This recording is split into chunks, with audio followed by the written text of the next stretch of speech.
नमस्ते।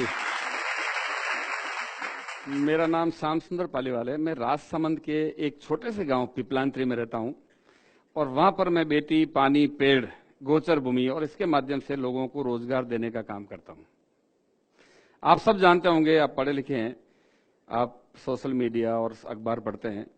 एक ऐसा गांव है जहां पर जन्म लेने वाली हर बेटी के नाम पर उस गांव के लोग खुशियां मनाते हैं और 111 पौधे लगाते हैं। मैं उस गांव का रहने वाला हूं और मैं मेरे बारे में बता दूं, मैं छोटा था, 6 साल का था, तब मेरी मां मर गई। बहुत परेशानी में हम लोगों ने जीवन यापन किया। मेरे बड़े भाई साहब या मेरे परिवार के लोग कहीं अलग धंधा करते थे तो वहां चले गए। वहां जाने के बाद उन लोगों ने गोबर का टोपला सिर पर रख दिया कि यही बेटा अपना धंधा और ये काम करना है। फिर सोचा कि नहीं, ये मेरी मंजिल नहीं हो सकती है, मुझे देश के लिए, मेरे परिवार के लिए कुछ करना है। और मैं वापस मेरे गांव आ गया और संघर्ष करना शुरू किया। और संघर्ष करते करते मैं मेरे गांव का सरपंच बना। और सरपंच बनने के बाद मैंने कोशिश की कि मैं धरती माता की सेवा करूं। मेरे एरिया में इतने बड़े स्तर पर माइनिंग होती है जिसका नाम Guinness book of world record में दर्ज है।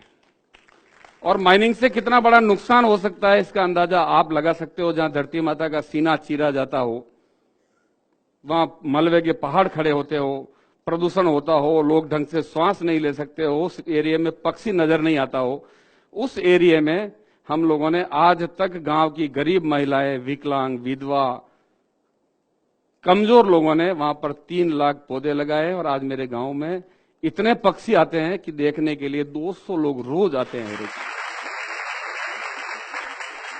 देश का ऐसा कोई अखबार या कोई न्यूज चैनल नहीं होगा जिसने हमारे गांव के बारे में नहीं छापा। मैंने नहीं किया, मेरे गांव के लोगों ने किया।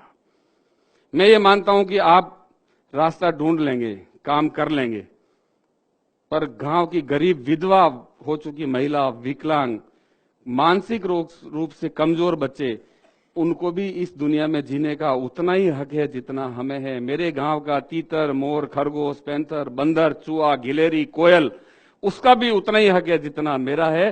क्योंकि मुझे इंसान कुदरत ने दिमाग दिया है, जबान दी है, उसको बोलने का उसको दिमाग नहीं दिया। इसलिए ऐसा नहीं हो कि मैं उसको मार कर खा जाऊं या उसके हक को भी खा जाऊं। इस काम को रोकने का काम मेरे गांव के लोगों ने, हम लोगों ने किया।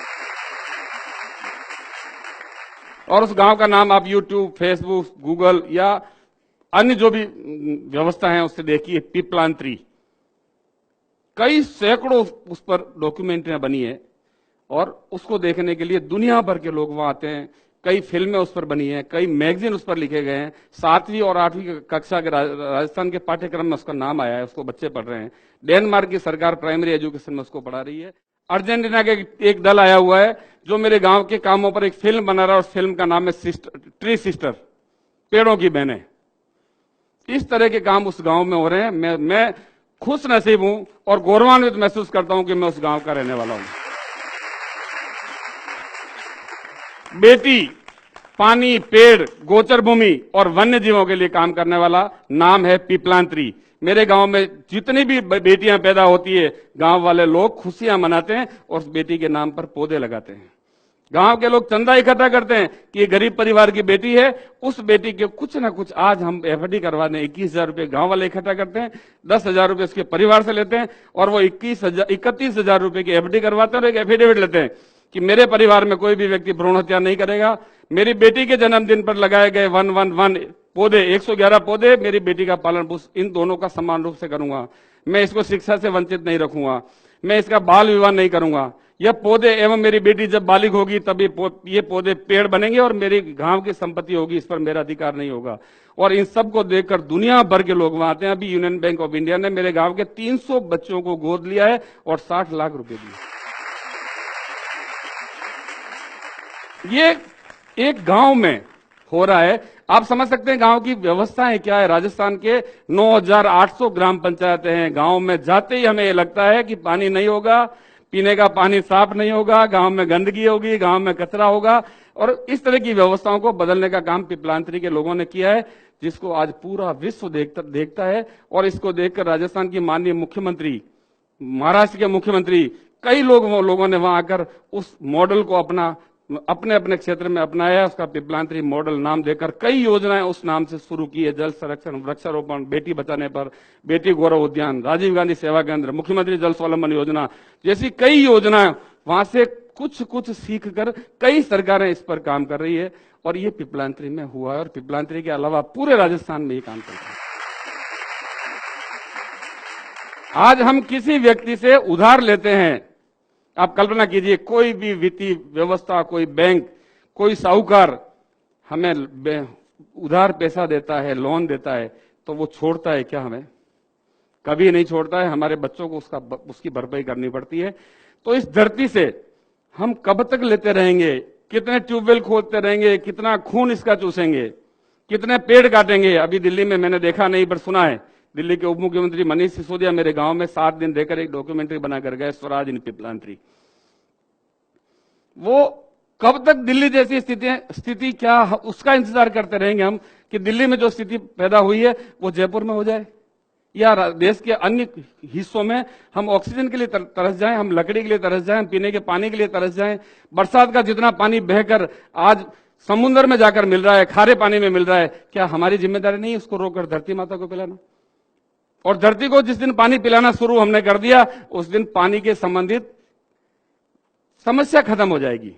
और ये काम पिपलांतरी के लोगों ने किया है। मैं ये बात इसलिए कह रहा हूं आप लोगों को कि अगर व्यक्ति ये ठान ले कि मुझे ये काम करना है, तो वो काम होकर रहता है। हम चांद पर जाने की बात कर रहे हैं, चांद पर बसने की बात कर रहे हैं, और हम हमारे गांव में सफाई की व्यवस्था नहीं कर सकते हैं।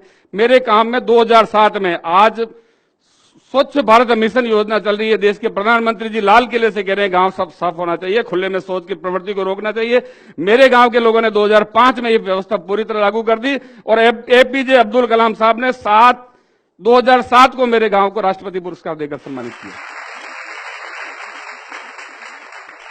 काम, मेवाड़ी में कहावत है कि नाम रहे लो काम सुनो सयाने लोग, मीरा सुत जायो नहीं और शिष्य न मुंडियो कोय। नाम, हमारा नाम, मेरे जैसे कई लोग आए और कई चले जाएंगे। मेरा नाम तभी रहेगा जब मैं काम करूंगा। मीराबाई का नाम आज भी अमर है। मीराबाई का कोई संतान नहीं थी और कोई शिष्य नहीं था। महाराणा प्रताप की संतान को कोई नहीं जानता है, महाराणा प्रताप के कामों को सब लोग जानते हैं। इसलिए हम अपने आप को साबित करें। मैंने जैसे ही गांव का सरपंच बना, सबसे पहला नारा दिया था मैंने खुद ही को कर बुलंद इतना कि खुदा खुद तुझसे पूछे तेरी रजा क्या है। और वही हुआ। मेरे गांव का कोई भी व्यक्ति किसी भी मंत्रालय में, किसी भी मंत्री के पास, किसी जनप्रतिनिधि के पास, अधिकारी के पास नहीं गया कि मुझे ये चाहिए। सभी अधिकारी, जनप्रतिनिधियों ने आकर बताया कि आपके गांव में क्या व्यवस्था है, स्कूल नहीं है। एक आदेश में मेरे गांव के सरपंच की चेयर पर बैठकर वहां के राजस्थान के शिक्षा मंत्री ने सभी स्कूलों को प्रमोट कर दिए, आंगनबाड़ी खोल दी, वाटर सप्लाई की स्कीमें कर दी, सड़कें बना दी। जितना पैसा चाहिए था उतना पैसा सरकार ने लाकर दे दिया। आपको अपने आप को साबित करना पड़ेगा कि मैं ईमानदार हूं और काम के प्रति ईमानदार हूं। ईमानदारी दो तरह की है, एक तो ईमानदार हूं और एक काम के प्रति ईमानदार हूं। आज का काम आज ही करूंगा, आज का काम कल पर नहीं छोड़ूंगा, तब जाकर देश का भला हो सकता है। 1.25 अरब की जनसंख्या है हिंदुस्तान की। अगर एक व्यक्ति एक पेड़ भी रोज हर साल लगा देवे तो 1.25 अरब पेड़ लगेंगे, समस्या जड़ से खत्म हो सकती है। क्या हम में ये जज्बा नहीं है? हम ये जज्बा लोगों में पैदा नहीं कर सकते? और ये काम आप लोग कर सकते हो और आपको करना पड़ेगा। एक गांव की विकलांग, विधवा, कमजोर महिला कर सकती है तो आप क्यों नहीं कर सकते हो? ये काम करना पड़ेगा। कोई कलम चलाकर करे, कोई झाड़ू उठाकर करे, कोई किसी गलत चीज का विरोध करके करे, पर करना पड़ेगा आप लोगों को। तब जाकर हमारा समय निकल गया, 50 साल की उम्र हो गई, पता नहीं कब चले जाएंगे, पर क्योंकि इस दुनिया को आपको जीना है, इसलिए आपको करना पड़ेगा ये काम। ये धरती है, अगर आप चाहो तो इसको स्वर्ग के रूप में भोग लो, चाहो तो नरक करके भोग लो इसको। यही स्वर्ग है और यही नरक है। आप अगर इसको एंजॉय करोगे, मस्ती से जियोगे, अपने बच्चों के लिए कुछ करोगे, तो आपके लिए स्वर्ग हो जाएगा ये। और दिन भर रोते रहोगे, कुछ भी नहीं है, मुझे ये नहीं मिला, मुझे ये नहीं मिला, मैं ये नहीं कर सकता, मेरे देश का नेता भ्रष्ट है, वो भ्रष्ट है, वो भ्रष्ट है। ये धरती आपका नरक है। स्वर्ग और नरक दोनों यही है। आप किस तरह से जीते हो ये आप पर निर्भर करता है। और ये काम कम से कम मेरे गांव के लोगों ने, मेरे गांव की मातृशक्ति ने किया है, मेरे गांव की गरीब महिलाओं ने किया है। आप आकर देखिए उस गांव में किस तरह से गरीब लोगों ने काम किया है। पूरे विश्व के सामने एक उदाहरण है वो। और वो हिंदुस्तान के लोगों ने किया, आपके लोगों ने किया है, आप ही लोगों ने किया, मैंने किया, मेरी मां ने किया, मेरे गांव की बहनों ने किया, मेरी भाभीयों ने किया है।